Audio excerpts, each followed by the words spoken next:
Good morning, everyone. It is office hours. It's Celebrity Entrepreneur Show with James Maslow on the road. I see him touring all around. I believe he's in Georgia now on his way to Tampa. And Mr. Maslow, thank you so much for co-hosting Celebrity Entrepreneur Show. It is always my pleasure, David Meltzer. And I think you're right. I got to admit, I haven't checked the map and I haven't looked out the window yet. I rolled out of bed and came here. But I'm very happy to be here. I always love jumping on. And this week, bringing on one of my dear friends, and in fact, another one of my mentors in my life, the extremely accomplished and well-known, needs no introduction, Mike O'Hearn. Yeah, well, we can't wait to bring him on. And there he is. Welcome, Mike. Good morning, gentlemen. Good morning. You guys are Mike. You guys are giving me my spike, my caffeine rise. You called me the other day, and I said, "Heck yeah, we'll definitely do this." And I was up early this morning doing some workout and getting ready for today. So thanks for having me on, guys. You know, We appreciate it, man. It's always good to see you. What time do you usually train, Mike? So I know that we used to be the 4 a.m. crowd when I was living in Venice Beach, and I join you sometimes at Gold's Gym. Are you still training at 4? What does your day look like? It's 3 or 4 o'clock as of late. I mean, if anybody knows this kind of schedule, it would be in my life, you and Jonathan Shack and these other guys that are still the don't want to have the dad bods, want to be in shape, want to be able to be athletic and keep moving, but also you're on set for 12 hours, or in your case, you're performing all night and then getting up and going. So I try to get in first thing in the morning, 4 o'clock. That way nothing gets in the way of it. Love that. And Mike, you've been mentoring James a long time, and I have my number one mentor still today, although mentor so many myself in my area of expertise and skills and knowledge that I have. But sleep has elevated itself to the number one non-negotiable in my life, and what it does for me in two realms. I was curious for you how you prioritize sleep, not only for you, but in your mentorship of others. I recommend it. I talk to the young Mike and say, try to get more. But there is an aspect of the studies that are done. It is that 8 to 9 hours of sleep, and that is great. But there's also the quality of sleep. And so if you can get a good quality of sleep, less than 8 hours, then you're good to go again. And one thing I try to do is I try to shut down the night before relative to, I know it sounds crazy. You're up at 4, you're up at 3. Yeah, but I'm also in bed by 8, in bed by 9, shut down, done, and getting to sleep. And the days just are so much more productive. I keep kind of going back and forth in that battle, that mental battle of where Arnold says, well, if you need 8 to 10 hours of sleep, just sleep faster. And it's a nice scenario because we love our lives, right? And so there is an excitement about getting up and going again. And I think that we're all lunchbox kind of guys. Every day, you know, we got to get up and do the work again. Nothing's guaranteed. Get up, do the basic work again, go again. And so I think there's that excitement that maybe some of us don't need as much sleep. Well, something you mentioned to me a long time ago, Mike, that has really stuck with me is if you're consistent, you're consistent in your eating, consistent in your training, and consistent in your sleeping, ideally as often as possible. When you don't get it, you can push through and you're going to be just fine. And that's something that I'm taking to heart today. This is the first night I've had on my bus, and every time you jump on a tour bus, it takes you a few nights to get accustomed to how it rides, how your driver drives, the bed you're sleeping in. There's a lot of variables. So admittedly, I probably got 2 or 3 hours cumulatively over the bumpy waking up, all the things that happen. You sleep on a moving vehicle overnight last night. But I remember those words. And because my sleep has been so dialed in during rehearsals, my schedule, my diet, my training has just been so dialed in for so long now, I could wake up, be excited about this interview, excited about today, about a half a cup of espresso. I don't even need the other half because I know I'm going to crush a workout after this, and I'll get in a little power nap before meet and greet, maybe a power nap before show, and I'll be good to go because the consistency is there. And that's something you taught me a long time ago, and it definitely proves true today. David, you said I'm a mentor to him. Did you see what he just did? And if everybody's watching this, what he just did is, I'm not sure I'm a mentor. You got the aspect of a youth, and I've known this kid since he was 19, 20. And we have this amazing gift. We have a smartphone in our hands, and we got the chat GPT. Are you asking the right questions to it? And James is one of these kids at such a young age was asking the right questions.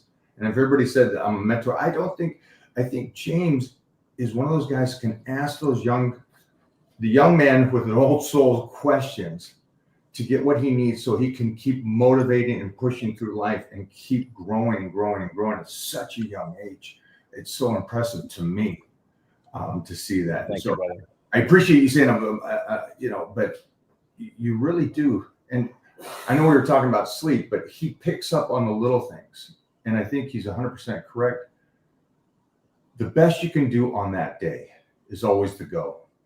And I know people want to go, well, I want to be 100%. I want to get my 100% sleep. I want to get my 100% workout.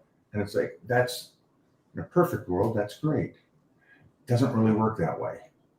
But if you can get 70 to 80% day in and day out and day in and day out, that's gold. And this is that leash off time. You don't get the luxury of 8 hours of sleep because you're on the road. You're in perform, boom, boom, boom, city, city, city. So you're ready for this fight. Yeah. It's interesting because within the context of a mentor can also be a teacher. And I'm sure you have educated James on the suggestions and questions that he always has had as an old soul, but also a coach. And one of the things I know about you, Mike, is you bring the best out of other people. And, that's why Tiger Woods has a coach. That's why LeBron James has a coach. That's why Kobe had a coach, because everybody needs someone to bring the best out of them. And as you know, James just got engaged. So we know he now has some extra help to bring the best out of him, which is definitely one of the best things that an intimate partner can do. To that measure, stacking wins is what you're talking about. And my mentor, teacher, and coach, Dr. Wayne Dyer, who wrote Power of Intention, Change Your Thoughts, Change Your Life, things like that. He always said that 2 minutes a day is actually worth more than 2 hours on a Saturday. That has evolved into what I call the empty mile. And it's aligned with what you guys do and say and think, feel, and believe, which is so many people live that extra mile. They go the extra mile every once in a while, and they have a great workout on Saturday, great workout on Sunday, and then they don't work out again. And, then they use that to justify why they're not where they want to be, where you were talking about 70%, 60%, in that realm. How do you feel about stacking W's, even if it's not at the level of the extra milers? In fact, it could be exponentially less, but every day. I think that's 100% factual. And it's talking from A-Rod to Ken Griffey Jr. to these guys that are just not just good, not just all-stars, but the all-stars of all-stars. And they all talk about that when they're at practice. Is like, can I get that 70 to 80%? Can I get 70? Do the very best you can. And it's the small little, the footwork. Tom Brady. You know, he just retired a couple of years ago, but he was a mid 40-year-old guy still doing footwork. Well, don't you think he got his footwork down in Pee Wee football, or at least by, you know, high school, right? But still, the greatest in the world at 40 was still doing the footwork. And I think that's what we all kind of say is like, you get up, do the basic, get the win for that day, do the best you can, and then move forward. But don't, for anybody out there, it's great that you go to the gym, and I blasted it today and I kicked ass, and my training partners were throwing up and they were done, and everybody, it's like, that's great. But you shot your load, and now the next 4 or 5 days you're at 20%, where the guy that's at 70% each day, 7 days a week, is gold. And something James was just talking about, how he got 2 hours of sleep last night. I just finished a movie, and it was first of all, boxing for 3 minutes is tough. I think we can all agree. Just, you know, and it was 12 hours, 12 hours of boxing. And it's just like, I was destroyed, but it was day in and day out and day in and day out. We got to do this round again. We got to do this again. And I was like, all right, I'm in the grit of this, and I've got to be able to do it. And I'm going to miss the workouts, and I'm going to miss the sleep, and the nutrition will be a minute, because again, we're on screen, so you got to still look good. And that's what that whole 70% sets you up to get in that fight for that one time with those days. And then you plateau again and try to go at 70. And I think it's those building blocks that we all agree on. I get the 100. Yeah. I get everybody out there going, I want to be 100. I want to be life never gives you that. Family life. And then going into what you just said, engagement and a significant other that doesn't bring you down, but takes you up even more. Oof. Yeah. That's a lot. I love that, man. I mean, it's so true. When you go into it prepared, you know, there are a lot of people. I mean, we know in the world of actors, there are a lot of actors that don't really want to put in the work until they get the role. And while I understand it, because sometimes I don't want to get up either. I'm a human being. Sometimes I don't want to go and crush a workout because sometimes it sucks. But we've considerably switched that mindset to look at it as, I get to go and do this. I don't have to do it. I don't have to do shit. None of us do. You don't have to do anything. You get to do things. So we've switched that mindset.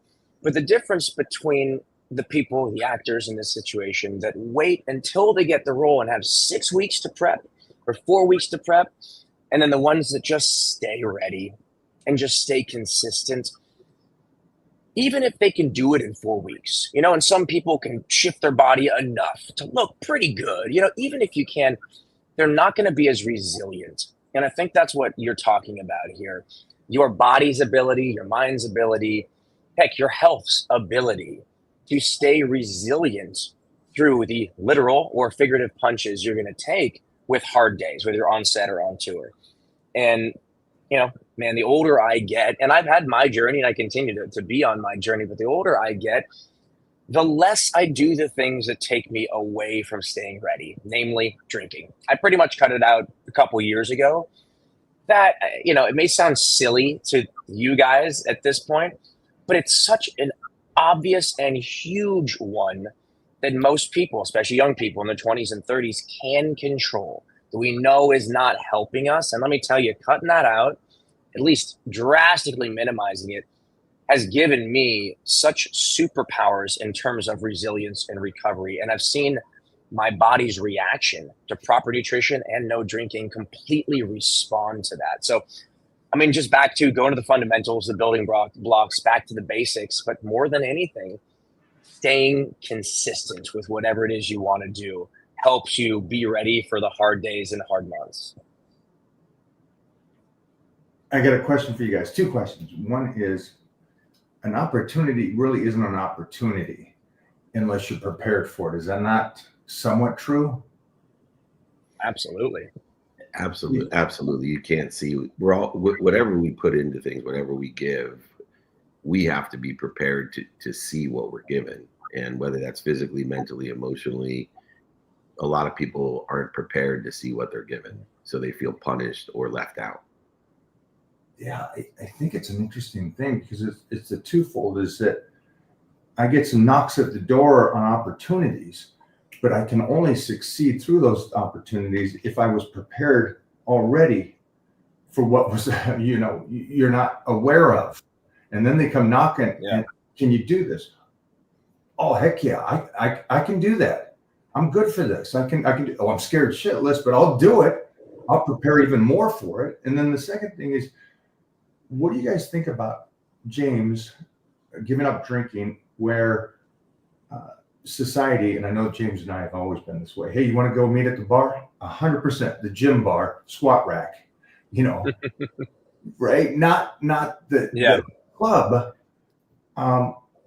So what about not drinking? Because I gave the idea of it up at 9, 10, but I had 9 older brothers and sisters, and I saw they were drinking and what goes with that. And I was like, if it stops the breakdown of protein, synthesis, can't even say it, in the body, I don't want to lose that day.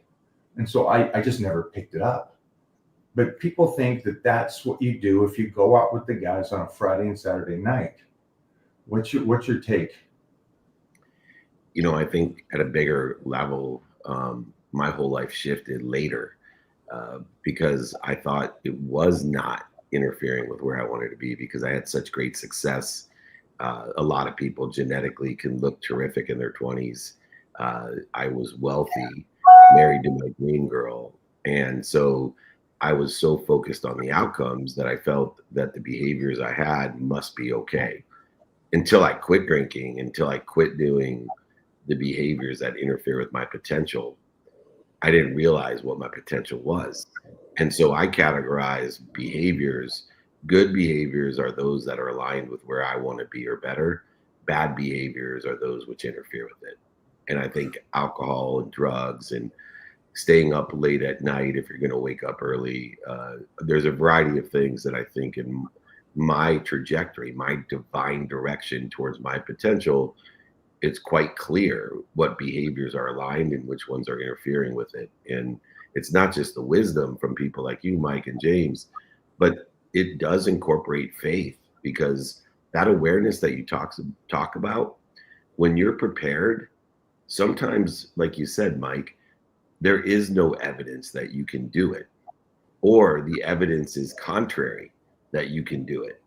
But because you're prepared, you now have faith that you are infinite in your nature, because you have been able to enjoy what you don't like or love about what you love. And I'm going to repeat that. With preparation, you're capable of enjoying what you don't like or love about what you love. And I use my own marriage, which is coming on 28 years. I am a whipped mofo. I adore my wife. I'm 57 years old, and I still can't believe that I'm her husband. But that doesn't mean that I love every bit of what she does, right? Like anybody, there are annoying times. I'm an OCD person and she's not. So you can imagine how many times I'm annoyed, but I've learned to love what I don't like or love about her because I love her so much. Yeah. Man, if anybody's watching this, just clip David's point right there. That's the show right there. It's a great aspect that, you were doing well. And I think so many people, mostly young people, if you're in your 20s and you're in shape, well, you should be. You're in your 20s. But there are some habits that are messing you up for later on. And that's what he's speaking. That the depth on that is huge. And I think you nailed it, David. Just what really resonated with me is that when you see people who are successful and they're going out and drinking and partying, you think, oh, well, it doesn't get in the way. Maybe it even helps. Specifically in the world of entertainment, we see so many examples. I saw so many examples of celebrities, of musicians that were very successful drinking, partying, doing drugs, of agents in your world, David. Heck, Mike, even bodybuilders, maybe they're not drinking as much, but they're certainly doing a lot of drugs. They're doing a lot of terrible things out there. And there's so many examples of people that a lot of the world looks up to doing these things, but that's very short-sighted. And what I'm realizing is that I was just looking at the wrong examples. And maybe there just needs to be more examples like you guys. And I might have learned this at a slightly younger age, but I also wish I learned it even younger, that there's simply no longevity to that. You can get away with it when you're younger, and heck, sure, it's fun at times, but it's so easy to overdo. It is so easy to overdo because anything more than barely a little bit is overdoing it. And most people, myself included, when I would just drink and do just way too much. And the people that I look up to now, you two very much included in that list, are the ones who let it go, didn't really take to it because they found so much more joy in their own lives, physically, mentally, their own careers continuing to benefit, to grow. And the truth is, there are very, very few examples of people who continue to drink and party that also continue to have success. I think if I've heard this correct, and you guys will know better than I think the band Kiss, Gene Simmons, Paul Stanley, and those guys have been around since the 70s. And from what I understand, those guys never did anything, no drinking, no nothing, which you would assume, especially in the 70s and 80s, that it was a party time. And we know a lot of the stars that did it. And it's cool to see. I will ask Gene Simmons if this is 100% true. I don't know why I've never asked him, but that's why they're still here today in 2025. It's a 50-year career. It's like, wait a minute, that's mind-blowing to me that you've got to be able to live your dream just because, again, we go back to the very beginning of the conversation, is the daily wins. Get up, do the work, get in there, do what's necessary, but don't go crazy. Yeah. I mean, they're an amazing example. They have built a huge, not only catalog of music, but the ancillary businesses you could probably speak to more than me, but I've read about them and heard about them. I mean, from the merchandising business to the branding, I mean, it's truly incredible. And to go 5 decades, that's inspiring. You know, I'm coming up on decade number 2, and God willing, will have 3, 4 more, 5 more. And you will, with the right behaviors. As we finish up, Gene has, I think, over 1,000 licenses, guys. So I worked on their arena football team with him and had to go through the categorizing of all the licenses. It was incredible. The business acumen as well, which reminds me of another great artist, James Maslow, who on and off the stage is performing at the highest level and remembering, and recollecting people like Mike O'Hearn, myself, in our behaviors. On the West Coast, Mike, we'll invite you out. I get studio there at SiriusXM. We'd love to have you come in. SoFi Stadium is our offices and other studios. So we do it early so you can get to bed. I'm a 9 o'clock unwinding routine guy, so I wake up at 4. And I know, James, we keep up with you. So we'll see you at the new arena here when you come out in August. And I think my daughter will be with you in Chicago. Got all the Meltzer fans. Amazing. Movies, that's what we call us. So big time rush. James, why don't you take us home with Mike O'Hearn? I was saying Michael Hearns. Mike O'Hearn. Well, this has truly been a pleasure, guys. I mean, you're two people that are very, very special to me, and have continued to motivate me and help educate me. And I just want to say thank you so much for your time. Thank you for jumping on this morning, Mike, specifically to be with David and I. And man, I just will continue to look up to you guys, and I am motivated to not go back to bed, but I'm just going to find a gym like I do every day on tour and get after my day.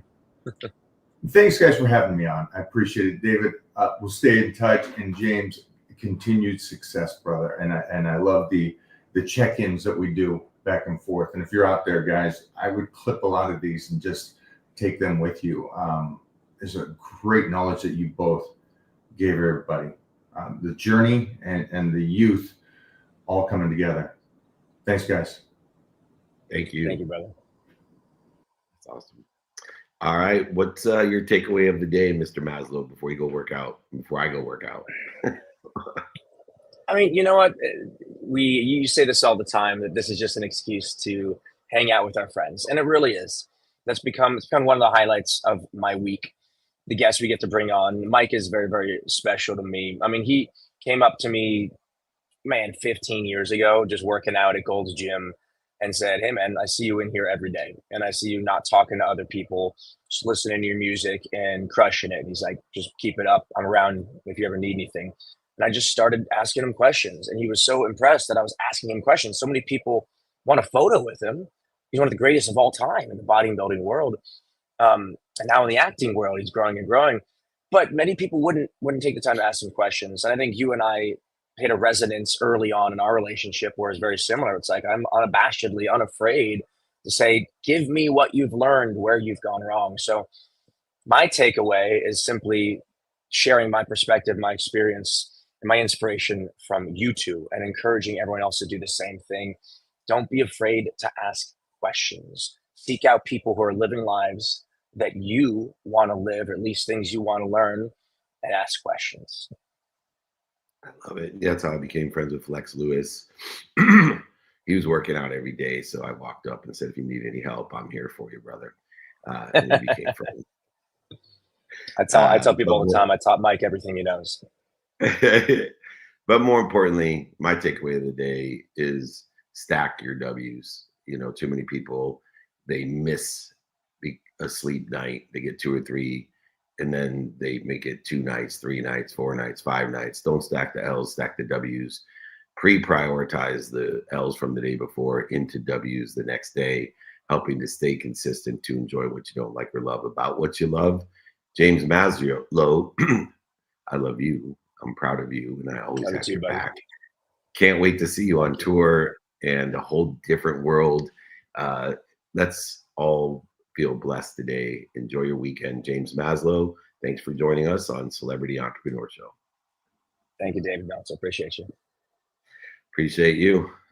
All right, that does it. Again, another episode in the can. We're going to be distributing this bigger and better. You just wait. By 2026, James and I have a plan, and he's definitely a man with a plan. Check him out on tour. Email me, david@dmeltzer.com. We're going to be in Georgia. James will be leaving, but we'll be at the All-Star game, then Los Angeles for the XM Sirius Mastermind, then Milwaukee. So we got 4 different cities this week that we'll be in, 200 cities for the year. Just email me, david@dmeltzer.com. Text me if you want to be alerted or invited, 949-298-2905. If you want to be alerted or invited, 949-298-2905.